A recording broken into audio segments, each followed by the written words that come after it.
groovy.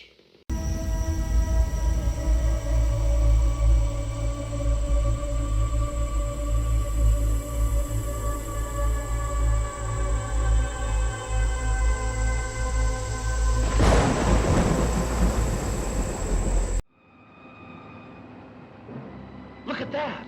What is it?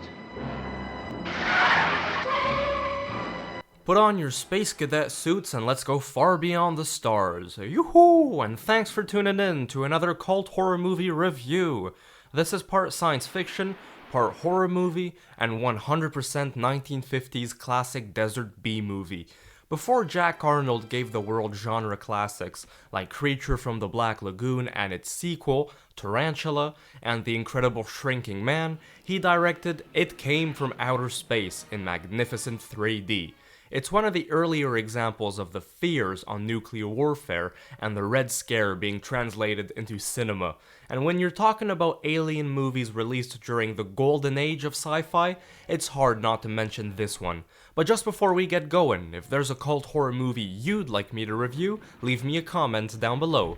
Don't forget to like this video, subscribe, let me know your thoughts and feelings on It Came from Outer Space. Filmed in and around and taking place in a small desert town in Sand Rock, Arizona, an amateur astronomer named John and his girlfriend witness a large fiery meteorite crashing down. When John goes down to investigate, he finds more than what he bargained for, with a large, round spaceship opening its doors to something out of this world. Could this be from far beyond the stars? Have alien invaders landed on Earth? One thing's for sure, they don't mind breaking into your house and stealing your clothes. I think this movie is a decent production and a real product of its time. Even though we don't see them very often, the grotesque look of the extraterrestrials is memorable and is one of the best qualities of this. I like the idea that they can take on the appearance of people in order to not be seen in their real form, except that those duplicates have no emotions and act very strange. This reminded me of Invasion of the Body Snatchers, which came out 3 years later. I'm also a sucker for a good movie filmed in the desert, so the location of Sand Rock, Arizona looked very good. Let us not forget the fabulous and blood-curdling music. When you listen to it, you know exactly you're watching a sci-fi flick from that era. I loved it. It's a shame the score doesn't come on more often throughout the runtime. John tries to tell everyone what he saw, but is very frustrated to see that nobody is convinced and will believe him. Richard Carlson did a memorable job as John Putman.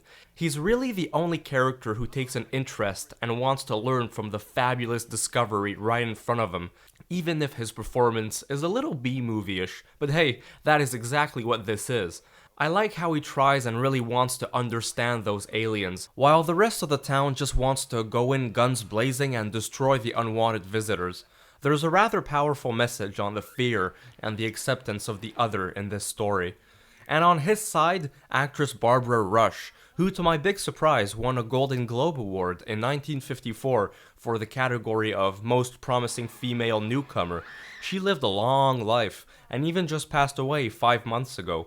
There is a flaw with this movie, in my opinion, and that's the unnecessary dialogue, which is very boring sometimes, but that was mostly during the first half. I found the second half to be much better and more entertaining, as things start to move along. But hey, I guess you can't have everything in life. I won't give away the ending for those who haven't watched it, but I also liked it.